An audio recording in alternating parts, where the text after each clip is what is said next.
Le président Martelly est rentré en Haïti après son voyage au Guyana et au Suriname dans le cadre du suivi de la 24e réunion intersessionnelle du sommet des chefs d'État et de gouvernement de la CARICOM qui s'est tenue les 18 et 19 février en Haïti. Cette tournée officielle a permis au président Martelly de renforcer les liens de coopération entre Haïti et le Guyana et le Suriname. Et au cours de ses visites, le chef de l'État n'a pas manqué de promouvoir les investissements et de vanter les opportunités d'affaires en Haïti. Le Premier ministre Laurent Salvador Lamotte a laissé le pays ce jeudi pour se rendre à Abidjan dans le cadre d'une visite de 3 jours allant du 27 au 29 mars.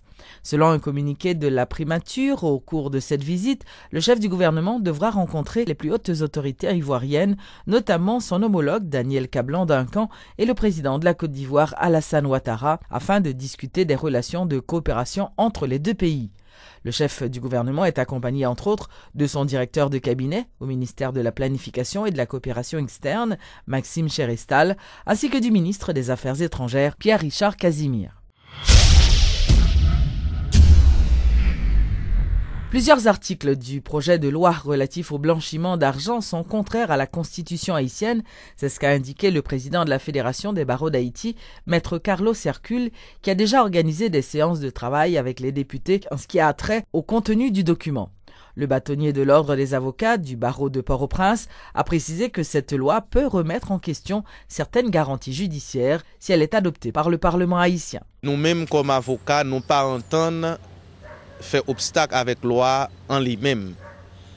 Démarche nous, c'est pour porter un correctif à certains niveaux. Nous pensons que qui remettait en question un principe sacro-saint pour nous-mêmes, qui c'est le secret professionnel, qui remettait en question des acquis constitutionnels, comme par exemple la séparation des fonctions, qui remettait en question ou bien qui violait un article dans la Constitution qui dit qu'on n'a pas le droit de déporter un Haïtien et gagner un article, ne serait-ce qu'un paragraphe qui ouvrit, qui prêtait flanc avec n'importe quel type de gouvernement qui a gagné des velléités dictatoriales pour servir avec, pour faire répression sur tout le monde qui n'est pas d'accord avec eux.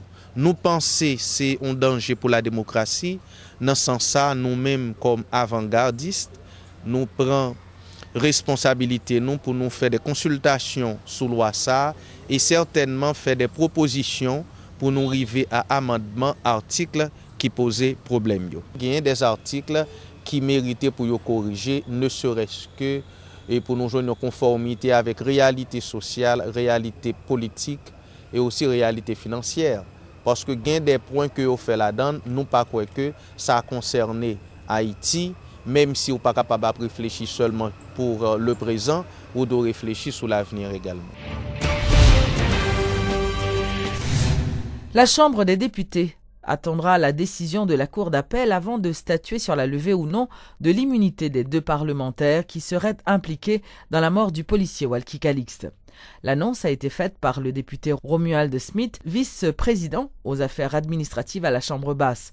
Selon lui, les députés sont prêts à lever l'immunité de leurs collègues, moyennant que la justice avance des preuves sur leur implication dans l'assassinat du policier. Collègue Rodriguez, son député et son citoyen haïtien que lui et tout, et pas une pièce qui est au-dessus de la loi, et donc vraiment, et il a écrit bureau chambre député pour lever l'immunité parlementaire, pour lever l'immunité monsieur, et que bureau à lui-même, parce que dans la conférence des présidents, il y a un pour venir avec dossier ça, et que député ou même avocat ou même censé faire appel à décision ça. Donc nous même n'attendons une décision de justice capable qui pourra le sortir, et puis c'est là ça nous-mêmes en tant que députés en assemblée, nous pourrons connaître qui ça, nous pourrons dire sur question ça. C'est-à-dire ces résultats appel là, donc automatiquement, on fait appel à une décision. Ça veut dire que nous-mêmes, au niveau du Parlement, il faut que nous t'attendions une décision qui sortit à partir de l'appel que avocat, député ont fait. Et c'est après ça, nous-mêmes, au niveau Chambre député, nous pourrons connaître qui décision pour nous prendre. Lancement ce mardi à Kinskov par le ministère de l'Agriculture d'un ensemble de travaux visant à curer des canaux d'irrigation et protéger les bassins versants.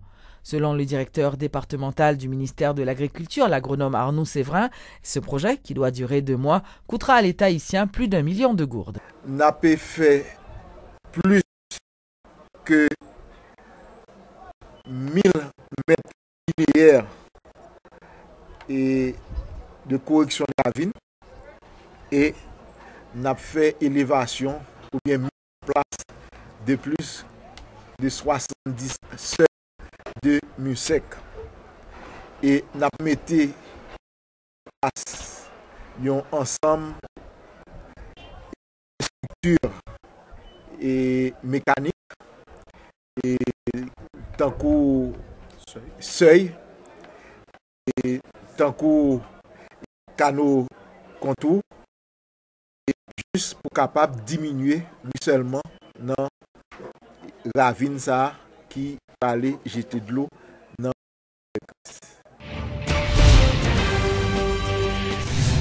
Le maire de Pétionville, Ivanka Jolicoeur-Brutus, se réjouit de l'état d'avancement des travaux à Jalousie, où plus d'1 millier de maisons de ce quartier qui surplombe Pétionville doivent être repeintes d'ici le mois de mai sur les 8000 existantes. L'édile de Pétionville fait savoir que ce projet de rénovation existait depuis les années 80 et qu'il vise à valoriser le quartier et plus globalement à embellir la ville. Ce n'est pas que de repeinturer ou encore de solidifier les maisons qui sont là. Nous allons continuer le projet. On va avoir 80 lampes solaires qui seront installées dans Jalousie.